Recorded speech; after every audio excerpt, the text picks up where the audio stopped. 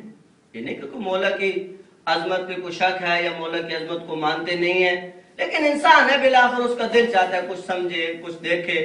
کہا ایک دفعہ مولا سلمان کے ساتھ نماز پڑھ کے نکلے, باتیں کرتے کرتے مدینہ سے تھوڑا سا باہر چلے گئے.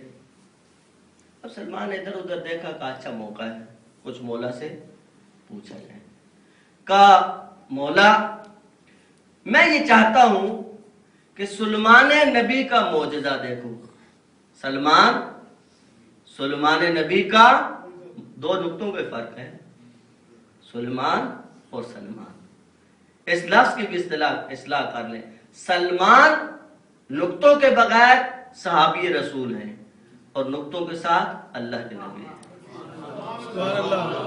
تلفظ میں بعض اوقات ہم غلطی کرتے ہیں. سلیمان اس نبی کا نام ہے جن کو ہواؤں پہ بھی اختیار تھا, جن کو چرند پرند کی زبان بھی آتی تھی. کہا کہ اللہ کے ولی میں چاہتا ہوں کہ میں سلیمان کا وہ معجزہ دیکھوں. سلیمان علیہ السلام کا معجزہ کیا ہے؟ قرآن کی آیت ہے کہ ایک دفعہ وہ اپنے لشکر کے ساتھ جا رہے ہیں کہ ایک چونٹیوں کا لشکر ہے. اس نے اپنے ساتھیوں سے کہا ادخلوا مساکنکم, اپنے بلوں میں گھس جاؤ, یہ لشکر سلیمان آ رہا ہے, یہ تمہیں پاؤں میں روندتا ہوا گزر جائے گا.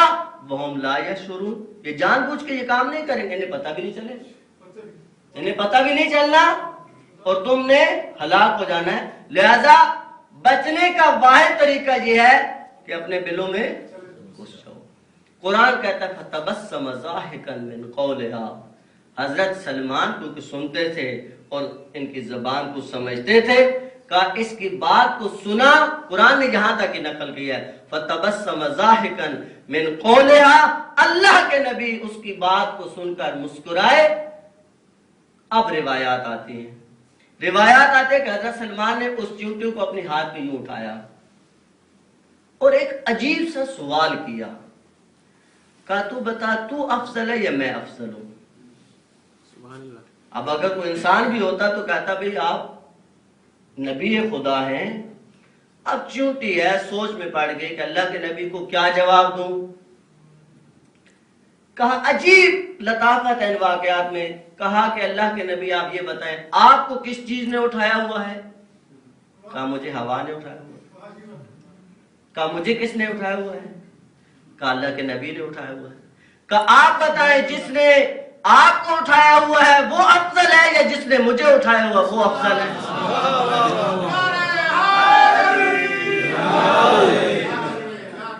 یہ حضرت سلمان کا واقعہ ہے. اب حضرت سلیمان فارسی کو اس واقعہ کا علم ہے, جانتے ہیں, کہا اللہ کے ولی میں وہ معجزہ دیکھنا چاہتا ہوں. کہا دیکھا کہ چیونٹیاں ہیں جوگ در جوگ نکل رہی ہیں اور نکلتی جا رہی ہیں، نکلتی جا رہی ہیں. حضرت کھڑے ہیں. حضرت سلمان نے کہا کہ اللہ کے ولی آپ مجھے اذن دیں، آپ معجزہ دکھائیں کہ میں ان کی بات کو سن سکوں، سمجھوں کہ یہ کیا کہہ رہی ہیں. ولی کے لیے کوئی مشکل کام نہیں ہوتا. ولی کے حکم پر اشاروں پہ کام چلتا ہے. اللہ کے ولی نے سلمان کے منہ پہ ہاتھ پھیرا اور سلمان نے فارسی کو اب وہ شعور عطا ہوا کہ وہ چاہے لمیٹڈ ٹائم کے لیے صحیح ان کی باتوں کو سمجھ. سلیمان نبی کے لشکر کو دیکھ کر چونٹی کہہ رہی تھی اپنے بلوں میں گھس جاؤ اگر ہلاکت سے بچنا ہے. کہا سلیمان فارسی کا بیان ہے کہ میں نے اس چونٹی کے منہ سے سنا جو اپنے لشکر کو حکم دے رہی تھی سارے کے سارے گھروں سے باہر نکل آؤ، وہ آ رہا جس کے چہرے کو دیکھنا عبادت ہے.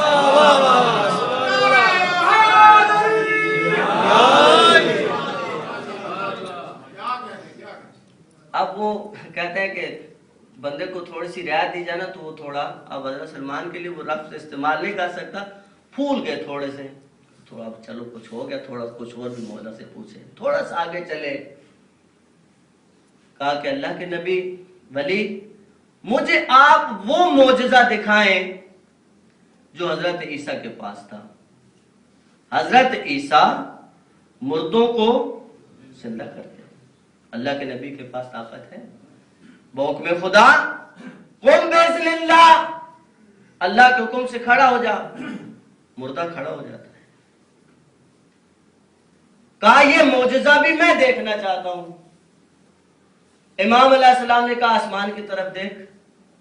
حضرت سلیمان فارسی نے آسمان کی طرف دیکھا، پرندے ہیں جو ہوا میں اڑ رہے ہیں.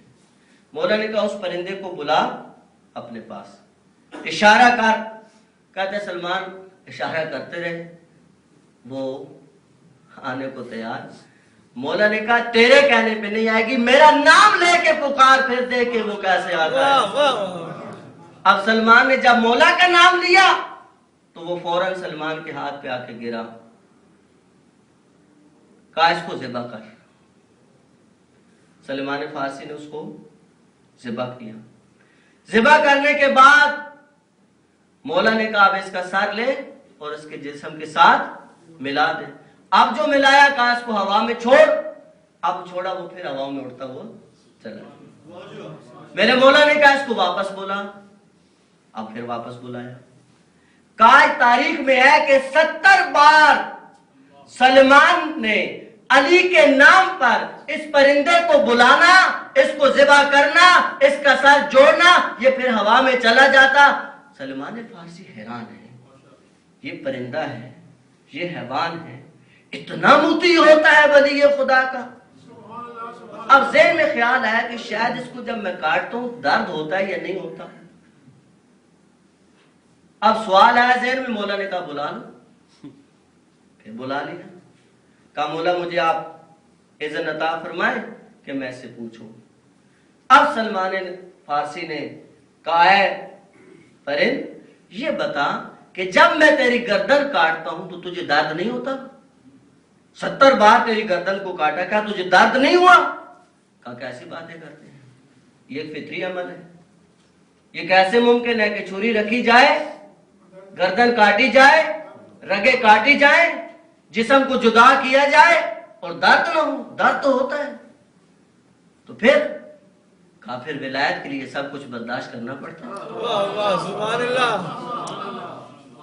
کہا کہ جب علی کی ولایت آ جائے تو کہا جب میں تجھے بلاتا ہوں تو کیوں بار بار واپس آتا ہے؟ کہا تجھے نہیں پتا تو کس کے نام پہ بلاتا ہے؟ تو مجھے علی کے نام پہ بلاتا ہے. جب تو علی کے نام پہ بلاتا ہے تو یہ میرے لیے ممکن نہیں ہے کہ میں واپس نہ آؤں. پس اس واقعہ نے ہمیں اچھی طرح متوجہ کر دیا کہ ولایت کے لیے تو گردن بھی کٹانا پڑے تو کٹانی پڑتی ہے.